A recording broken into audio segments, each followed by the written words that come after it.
Представитель таджикской оппозиции группы 24 Куватова Умар Али.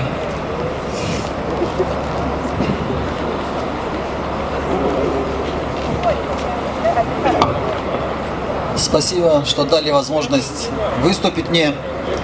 Я Куватов Умар Али Изатович из оппозиционной группы Движение 24.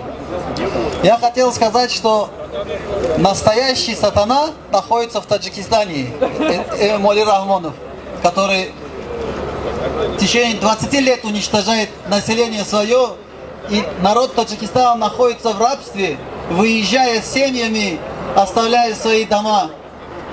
Но один момент очень обидный, ведь его привели к власти другие, ему помогли встать на этот пьедестал, а позже всего он научился играть в политику, уничтожая свой народ, свое население.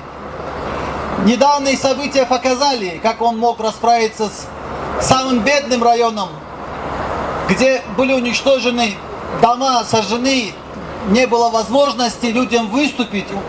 Идет в данном моменте в том же Памире была закрыта средства массовой информации. Но и это полбеды. Большая беда впереди в Таджикистане. Дело в том, что Рахмонов это человек бездарный, безграмотный человек в политике.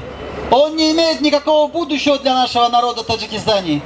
Самое страшное ожидает Таджикистан впереди. Это последняя схватка будет означать для нашего народа, выживет ли он в 21 веке или нет. Дело в том, что если весь мир стремится вперед, в будущее, то Таджикистан уходит в средневековье, в клан семейного бизнеса, где родственники Рахмонова почти захватили всю республику Таджикистан.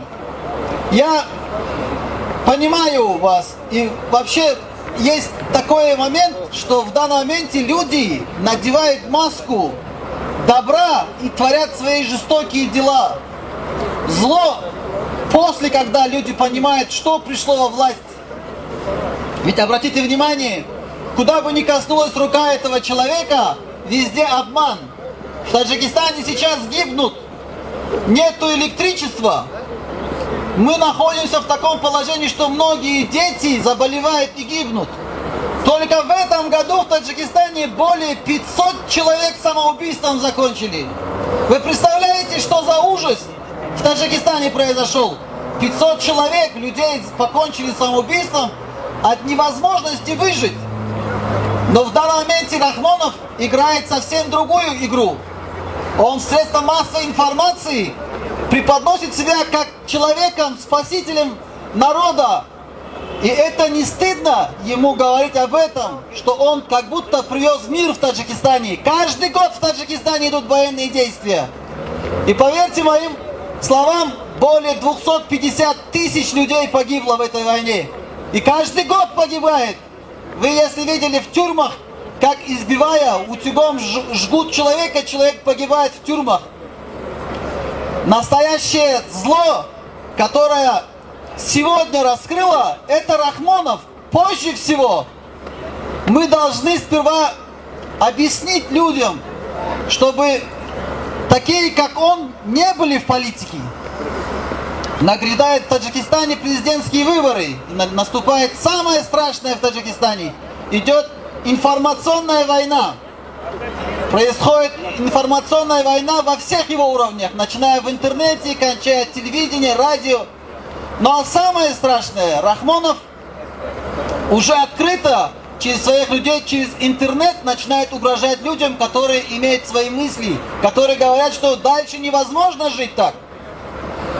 Я понимаю ситуацию во всем бывшем СССР, и мне нравится этот плакат «СССР.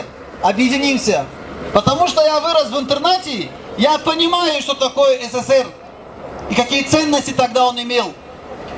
Я солидарен с тем, что все народы должны объединиться. И только в этом положении мы можем привести новое будущее для наших детей.